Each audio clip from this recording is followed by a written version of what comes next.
ಏನಂದರೆ ಒಂದೇ ಒಂದು ವಿಷಯ ಹೇಳಕ್ಕೆ ಬರ್ತೀನಿ. ಏನಂದರೆ ನನಗೆ ಈ ಡೈರೆಕ್ಷನ್ ಕೂಡಲೇ ತುಂಬ ತುಂಬ ಏನೇನೋ ಹೇಳ್ತಾರೆ. ನನಗೆ ಒಂಥರ ಮುಜುಗರ ಆಗುತ್ತೆ ಪ್ರತಿ ಸತಿನೂ ಕೂಡ. ವರ್ಲ್ಡ್ ಡೈರೆಕ್ಟ್ರು, ಆ ಡೈರೆಕ್ಟ್ರಿಗೆ ಇವರು ಇನ್ಸ್ಪಿರೇಷನು ಅದು ಇದು ಅಂತ ಏನೋ ಹೇಳ್ತಾರೆ. ನನಗೆ ಒಂದೇ ಅನಿಸಿದ್ದು ಅವಾಗ ಏನು ಅನ್ನಿಸ್ತಂದರೆ, ನನ್ನ ಚಿತ್ರ ಜೀವನದಲ್ಲಿ ನಾನು ಸ್ಟಾರ್ಟ್ ಮಾಡಿದಾಗ ಫಸ್ಟ್ ಒಂದು ತರಲೆ ನನ್ನ ಮಗ, ಆಮೇಲೆ ವಿಶ್, ಆಮೇಲೆ ಓಮ್. ಅದಾದ್ರ ಮೇಲೆ ಕತೆ ಹೊರಗಡೆ ಸಿಗ್ತಿರ್ಲಿಲ್ಲ, ಒಳಗಡೆ ಹುಡುಕೋಕೆ ಶುರು ಮಾಡಿದೆ. ಅಲ್ಲಿ ಎ ಸಿಕ್ತು, ಉಪೇಂದ್ರ ಸಿಕ್ತು, ಆಮೇಲೆ ಒಳಗಡೆ ಏನೇನೋ ಸಿಕ್ತು. ಆ ಥರ ಪಿಕ್ಚರ್ ಮಾಡ್ತಾ ಇದ್ದೀನಿ. ಸೊ ಈ ಒಳಗಡೆ ಹುಡುಕಿದಾಗ ಏನಾಗುತ್ತೆ ಅಂದರೆ, ನಾನು ನನ್ನೊಳಗೆ ಮಾತ್ರ ಹುಡ್ಕೊತ ಇಲ್ಲ, ನಿಮ್ಮೊಳಗೆ ನೀವು ಹುಡ್ಕೊತಿರೋದು, ನಿಮ್ಮೊಳಗೆ ನೀವು ಹುಡ್ಕೊತಿರೋದು ನಾನು ಹುಡುಕ್ತಾ ಇರ್ತೀನಿ. ಸೊ ಅದಕ್ಕೆ ಎಲ್ಲ ಕನೆಕ್ಟ್ ಆಗ್ಬಿಡುತ್ತೆ ಅಷ್ಟೇ. ಈ ಪಿಕ್ಚರ್ ನೋಡಿದಾಗ ಕರೆಕ್ಟ್ ಅಲ್ವಾ, ಇದು ನಾನೇ ಅಲ್ವಾ ಅಂತ. ಅಲ್ಲಿ ನಾನಿರಲ್ಲ, ಆ್ಯಕ್ಚುಲಿ ನೀವಿರ್ತೀರ. ಅದಕ್ಕೆ ನಿಮ್ಗೆ ತುಂಬ ಇಷ್ಟ ಆಗೋದು ಯಾಕೆ ಅಂದರೆ, ನೀವು ಯಾಕೆ ಹುಳ ಬಿಟ್ಕೊಂತೀರ ಅಂದರೆ, ಫಾರ್ ಎಕ್ಸಾಂಪಲ್ ಸಿಂಪಲ್ ಹೇಳ್ತೀನಿ, UI ಅಂದರೆ ಒಂದು ಹೆಸರೇ ಇಡ್ಬೋದು. ನನಗೇನೆಂದರೆ, ನಾನು ಹೆಸರಿಟ್ಬಿಟ್ರೆ ಅಷ್ಟೇ, ಅಲ್ಲಿ ಮುಗಿದೋಯ್ತು ಇಷ್ಟೇ ಅಂತ ಹೇಳ್ತೀರಾ. ಬಟ್ ಒಂದು ಸ್ಪೇಸ್ ಕೊಟ್ಟರೆ ನಿಮಗೆ ನೂರಾರು ಹೆಸರುಗಳು ಬರುತ್ತೆ ಅಲ್ಲಿ. ಒಬ್ರು UI ಅಂತಾರೆ, ಒಬ್ರು ಉಪೇಂದ್ರ ಇಂಟೆಲಿಜೆನ್ಸ್ ಅಂತಾರೆ, ಒಬ್ರು ಯೂನಿವರ್ಸಲ್ ಇಂಟೆಲಿಜೆನ್ಸ್ ಅಂತಾರೆ, ಒಬ್ರು ಐ ಲವ್ ಯು ಅಂತ ಒಬ್ರು ಹೇಳಿದ್ರು. ಎಷ್ಟು ಅದ್ಭುತವಾದಂಥ ಟ್ಯಾಲೆಂಟ್ ನಮ್ಮ ಪ್ರೇಕ್ಷಕರಲ್ಲಿ ಇದೆ ಅಂದರೆ, ನಾನು ಯಾವತ್ತೂ ಕೂಡ ಪ್ರೇಕ್ಷಕರಲ್ಲಿ ಇಲ್ಲಿ ನೋಡ್ತೀನಿ. ಯಾಕಂದ್ರೆ ನನಗೆ ಗೊತ್ತು, ಎಂಥ ಗ್ರೇಟ್ ಡೈರೆಕ್ಟರ್ ಅದು ಇದು ಅಂದ್ರೂ ಕೂಡ ಪ್ರೇಕ್ಷಕರು ಇಲ್ಲೇ ಇರ್ತಾರೆ. ನೀವು ಏನೇ ಮಾಡಿ ಒಂದು ಶೋ ಹೇಳ್ತಾರೆ ಅವರೇ, ಇಷ್ಟೇ ಕಣ ನಿಮ್ಗೆ ಯೋಗ್ಯತೆ ಅಂತ. ಅದು ಗ್ರೇಟ್ನೆಸ್ ನಿಮ್ಗಳದ್ದು, ಪ್ರೇಕ್ಷಕರದ್ದು. ಸೊ ನನಗೆ ಯಾವಾಗ ಹೊಗಳಿದಾಗ ಒಂಥರ ಮುಜುಗರ ಆಗುತ್ತೆ, ಗೊತ್ತಿಲ್ಲ ನನಗೆ ಹೆಂಗೆ ತೊಗೋಬೇಕು ಅಂತ. ಅವಾಗ ಏನು ಅನ್ಕೊಂತೀನಿ, ಅದು ನೀವು ಹೊಗಳ್ತಿರೋದು ನಿಮ್ಮನ್ನು ನೀವು ಹೊಗಳ್ಕೊಂತೀರ ಅನ್ಕೊಂಡು ಸುಮ್ಮನೆ ಆಗ್ಬಿಡ್ತೀನಿ ಅವಾಗ. Thank you sir. ತಾವು ಬಂದರೆ ತುಂಬ ಸಂತೋಷ ಆಯ್ತು. ತಾವು ತುಂಬ ಬ್ಯುಸಿ ಇದ್ದೀರಾ, ಮಗಳ ಫಿಲಮ್ ಡೈರೆಕ್ಷನ್ ಮಾಡ್ತಾ ಇದ್ದೀರಾ, ಅಷ್ಟು ಬ್ಯುಸಿ ಇದ್ರು ಬಂದಿದ್ದೀರಾ. Thank you very much. ಅದು ಏನಂದ್ರೆ, ನೀವು ಏನು ಮಾತಾಡ್ತೀನೋ ಅಂತ ಗೊತ್ತಾಗಲ್ಲ, ಏನು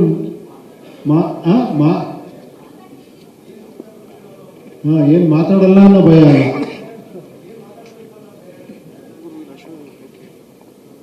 ಬಾ ಬಾ ಬಾ ಬಾ ಇದು ಈ ಹೋಗಿ ಇದ್ರೆ ಒಳ್ಳೇದು. ಅದಕ್ಕೆ ಚೆನ್ನಾಗಿ ಮಾತಾಡ್ತೀರ ನೀವು. Thank you. ಇಲ್ಲಿ ಸ್ವಲ್ಪ ಏನೋ ನನ್ನೊಂದು ಲಿಸ್ಟ್ ಇದೆ ಪಾಪ. ಯಾಕಂದ್ರೆ 2.5 ವರ್ಷ ನನ್ನ ಜೊತೆ ಟ್ರಾವೆಲ್ ಮಾಡಿದ್ರು. ನಾನು ಒನ್ ಬೈ ಒನ್ ಹೇಳಬೇಕು. ಎಲ್ಲಿಂದ ಅಂದರೆ, ಈ ಜರ್ನಿ ಹೆಂಗೆ ಸ್ಟಾರ್ಟ್ ಆಯಿತು ಅಂದರೆ, ಒಂದು ಕತೆ ಮಾಡೋದ್ರಿಂದ ಸ್ಟಾರ್ಟ್ ಆಯಿತು. ಸುಮಾರು ಎಷ್ಟೋ ವರ್ಷದಿಂದ ಈ ಒಂದು ಡಿಸ್ಕಸ್ ಮಾಡ್ತಿದ್ದೀವಿ ಒಂದು ಟಾಪಿಕ್ನ. ಅದರಲ್ಲಿ ಮುಖ್ಯವಾಗಿ ನನ್ನ ಜೊತೆ ಶ್ರೀರಾಮ್, ನರೇಶ್, ಡೈರೆಕ್ಟರ್ ಶಶಾಂಕ್, ಮಂಜು ಮಾಂಡವ್ಯ, ವಿವೇಕ್, ವೇದಿಕಾ, ಆಮೇಲೆ ನನ್ನ ಫ್ಯಾಮಿಲಿ, ನಾನು ಎಲ್ಲ ಹತ್ರ ಡಿಸ್ಕಸ್ ಮಾಡ್ತೀನಿ. ಒಂದು ಕತೆ ಅಂತ ಬಂದಾಗ ಎಲ್ಲರೂ ಅನ್ಕೊಂಡ್ರೆ ನಾನು ಭಾಳ ಗೌಪ್ಯ ಮಾಡ್ತೀನಿ, ಯಾರಿಗೆ ಹೇಳಲ್ಲ ಅಂತ. ನಾನು ಎಷ್ಟು ಕತೆ ಎಷ್ಟು ಜನಕ್ಕೆ ಕೇಳ್ತೀನಿ ಅಂದರೆ, ಒಂದು 3 ತಿಂಗಳು ಬಿಟ್ಬಿಟ್ಟು ಅವ್ನು ಯಾರು ಸಿಕ್ಕಿದಾಗ ಕತೆ ಹೇಳಕ್ಕೆ ಹೋದ್ರೆ, ನನಗೆ ಆಲ್ರೆಡಿ ಹೇಳಿದ್ಯಪ್ಪ ನೀವು ಮತ್ತೆ. ಆ ಥರ ತುಂಬ ಸತಿ ಆಗಿದೆ ನನಗೆ. ನಾನು ಅಷ್ಟು ಎಲ್ಲರ ಹತ್ರ ಡಿಸ್ಕಸ್ ಮಾಡ್ತೀನಿ. ಇದೇ ಥರ ನನ್ನ ಫ್ಯಾಮಿಲಿಲಿ ಪ್ರಿಯಾಂಕಾ ಜೊತೆ, ನನ್ನ ಮಕ್ಕಳ ಜೊತೆ, ನನ್ನ ಜೊತೆಲಿರೋರ ಜೊತೆ, ಆಮೇಲೆ ನನ್ನ ಬ್ರದರ್ ಸುಧೀಂದ್ರ, ವೀಣಾ, ಅವ್ರ ಮಕ್ಕಳ ಜೊತೆ, ನನ್ನ ಫ್ರೆಂಡ್ಸ್ಗಳಿದ್ದಾರೆ, ಅರುಣ್, ಲೋಕಿ, ವಿನಯ್ ಅಂತ, ಹನುಮಂತ, ತುಂಬ ಜನ ಇದ್ದಾರೆ ನನ್ನ ಫ್ರೆಂಡ್ಸ್ಗಳು. ಅವ್ರ ಫ್ಯಾಮಿಲಿ ಜೊತೆ, ಅವ್ರ ಮಕ್ಕಳ ಜೊತೆ ಎಲ್ಲ ಮಾತಾಡ್ತೀನಿ ಸಬ್ಜೆಕ್ಟ್ ಬಗ್ಗೆ. ಸೊ ಈ ಥರ ತುಂಬ ಜನ ಜೊತೆ ಈ ಸ್ಟೋರಿ ಡಿಸ್ಕಸ್ ಆಗಿ, ಓಕೆ ಇಷ್ಟು. ಇವಾಗ ವಿಷಯಕ್ಕೆ ಬರ್ತೀನಿ. ಏನಂದರೆ, ನಾನು ಹೇಳಿದ್ನಲ್ಲ, ಆ ಒಂದು ಸ್ಪೇಸ್ ಕ್ರಿಯೇಟ್ ಮಾಡ್ತೀನಿ ಅಂತ, ಅದೊಂದೇ ನಾನು ಮಾಡ್ತಿರೋದು. ಯಾಕೆ ಏನೋ ನಾನು ಅದನ್ನೇ ಹೇಳ್ತಾ ಇದ್ದೆ. ಆ್ಯಕ್ಚುಲಿ ಒಂದು ಸ್ಟೈಲ್ ಆಫ್ ಸಿನಿಮಾ ಮೇಕಿಂಗ್ ಇರುತ್ತೆ. ಏನಂದರೆ, ನಾನು ಹೇಳ್ತೀನಿ ನೀನು ಕೇಳು ಅಂತ. ನಾನೊಂಚೂರು ಟ್ರೈ ಮಾಡ್ತಿರೋದು, ನೀನು ಮಾತಾಡೋ ಅನ್ನೋ ಸಿನಿಮಾ ಅಷ್ಟೇ. ಒಂಚೂರು ಮಾತಾಡಿ ಅಂದರೆ ಸಾವಿರಾರು ವಿಷಯ ಬರುತ್ತೆ, ಡಿಸ್ಕಷನ್ ಆಗುತ್ತೆ ಅಂತ. ಸೊ ಅದೇ INQ ಅನ್ಕೊಬೋದು. ನೀವು ಪಿಕ್ಚರ್ ನೋಡಿದಾಗ ಬೇರೆ ಬೇರೆ ಇರ್ತದೆ. ನಾನು ಪಿಕ್ಚರ್ ಬಗ್ಗೆ ಸ್ಪಾಯ್ಲರ್ಸ್ ಕೊಡಲ್ಲ, ಇನ್ನು 2 ದಿನದಿಂದ ರಿಲೀಸ್ ಆಗ್ತಾ ಇದೆ. Thank you very much. ಇಷ್ಟೆಲ್ಲ ನೀವು ಇವತ್ತಿಗೂ ನನಗೇನಾರ ಇನ್ನೂ ಸಿನಿಮಾ ಮಾಡೋದೊಂದೊಂದು ಸ್ಪಿರಿಟ್ ಬರೋದು ನಿಮ್ಮ ಶಿಳ್ಳೆ, ಚಪ್ಪಾಳೆ, ಕೇಕೆ, ಸಾರ್ ಸಿನಿಮಾ ಮಾಡಿ ಅಂತಿರಲ್ಲ.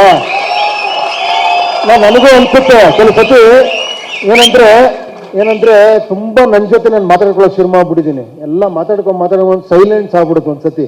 ಏನು ಮಾಡಕ್ಕೆ ಹೊರಟಿದೀಯ ನೀನು, ಇನ್ನೂ ಏನು ಮಾಡ್ತೀಯ ನೀನು ಅಂತ. ಸಾಕಪ್ಪ, ಬೇಡ, ಸಾಕು, ಬಿಟ್ಬಿಡಿ, ಇನ್ನೇನಿದ್ರು ಸುಮ್ಮನೆ ಸಿಂಪಲ್ ಆಗಿ ಆರಾಮಾಗಿ ಇದ್ಬೋಣ ಅಂದರೆ ಟಕ್ ಅಂತ ಒಂದಿನ ಕೂತ್ಕೊಳ್ಳೋಕ್ಕಲ್ಲ. ಮತ್ತೆ ಇದು ಜಾಸ್ತಿ ಬರುತ್ತೆ, ಯಾರೋ ಬರ್ತಾರೆ, ಡೈರೆಕ್ಷನ್ ಮಾಡಿ ಸರ್, ನೀವ್ಯಾರೋ ಸಿಗ್ತೀರಾ ಮಾಡಿ ಅಂತೀರಾ, ಏನೋ ಎಲ್ಲೋ ಒಂದು ಮೆಸೇಜ್ ಬರುತ್ತೆ. ಇದೇ ಇವತ್ತಿಗೂ ನನ್ನ ಮತ್ತೆ ತಳ್ಕೊಂಡು ಹೋಗ್ತಿರೋದು, ಇದನ್ನ ಓಡಿಸ್ಕೊಂಡು ಹೋಗ್ತಿರೋದು. ಈಗ ಎಲ್ಲಿವರೆಗಿರುತ್ತೋ ಅಲ್ಲಿವರೆಗೂ ನಾನು ಸಿನಿಮಾ ಮಾಡ್ತಾನೆ ಇರ್ತೀನಿ. ಬಟ್ ದಯವಿಟ್ಟು ಯಾರಿಗೂ ಕಂಪೇರ್ ಮಾಡಬಾರ್ದು. ನಾನೊಬ್ಬ ಒಂಥರ ಡೈರೆಕ್ಟ್ರು, ವಿಜಯ್ ಒಂಥರ ಡೈರೆಕ್ಟ್ರು, ನಾಳೆ ಇವರು ನೀವು ಮಾಡಿದ್ರೆ ನೀವು ಒಂಥರ ಡೈರೆಕ್ಟ್ರು, ರವಿಶಂಕರ್ ಇವಾಗ ಮಾಡ್ತಾ ಇದ್ದಾರೆ ಸಿನಿಮಾನ. ಅವ್ರು ಮಾಡ್ರೆ ಅವ್ರೊಂಥರ ಏನೋ ಡಿಫ್ರೆಂಟ್ ಆಗಿ ಡೈರೆಕ್ಟ್ ಮಾಡ್ತಾರೆ. ನಾನು ಒಂದೇ ಒಂದು ಹೇಳಕ್ ಇಷ್ಟಪಡ್ತೀನಿ, ಪ್ರತಿಯೊಬ್ರು ಒಂದೇ ಒಂದು ತಿಳ್ಕೊಳ್ಳಿ, ಪ್ರತಿಯೊಬ್ರು ಯುನೀಕ್, ನೀವು ಗ್ರೇಟ್ ಕ್ಯಾರೆಕ್ಟರ್ಸ್. ನಿಮ್ಗೆ ಯಾರು ಹೇಳಿಲ್ಲ ಇದರಲ್ಲಿ, ನಿಮ್ಗೆ ಗೊತ್ತಾಗಲ್ಲ ಸುಮ್ಮನೆ ಇರಂದ್ರೆ ನಿಮ್ ತಲೆ ಕೂಡ ಕೂರ್ಸಿರ್ತಾರೆ. ನಾನು ಹೇಳ್ತಾ ಇದ್ದೀನಿ, ದಯವಿಟ್ಟು ಒಂದು ಅರ್ಥ ಮಾಡ್ಕೊಳ್ಳಿ, ನಿಮ್ ಜೊತೆ ನೀವು ಮಾತಾಡ್ಕೊಳ್ಳಿ, ನಿಮ್ಗೆ ಅವಾಗ ಆನ್ಸರ್ ಸಿಗುತ್ತೆ, ನೀವು ಎಂತ ಗ್ರೇಟ್ ಅಂತ ಗೊತ್ತಾಗುತ್ತೆ. ಎಲ್ಲರ ಮಾತು ಕೇಳಿ, ಬಟ್ ನಿಮ್ಮನ್ನು ನೀವು ಫಾಲೋ ಮಾಡಿ. ಆ ಒಂದು ದಿಕ್ಕಲ್ಲಿ ಈ ಪಿಕ್ಚರ್ ನಿಮಗೆ ಒಂದು ಸ್ವಲ್ಪ ಅದೇನೋ ತಲೆಗೆ ಹುಳ ಬಿಡುತ್ತೆ ಅಂತ, ತಲೆಯಲ್ಲಿ ಹುಳ ತೆಗೆದು ನಿಮ್ಗೊಂದು ಕಿಕ್ ಕೊಡುತ್ತೆ. ಬಟ್ ಎದ್ರೆ ಮಾತ್ರ ನೀವು ತಡೆಯೋಕ್ಕಾಗಲ್ಲ ನಿಮ್ಮನ್ನ ಯಾರು. ಆ ಥರ ಒಂದು ವಿಷಯ ಇದೆ. ಬಟ್ ನಿಮಗೆ ಬಿಟ್ಟಿತ್ತು, ಎದ್ದೇಳೋದು, ಕೂತ್ಕೊಳ್ಳೋದು, ಬೀಳೋದು ಎಲ್ಲ ನಿಮಗೆ ಬಿಟ್ಟಿದ್ದು ಅಷ್ಟೇ. Thank you very much.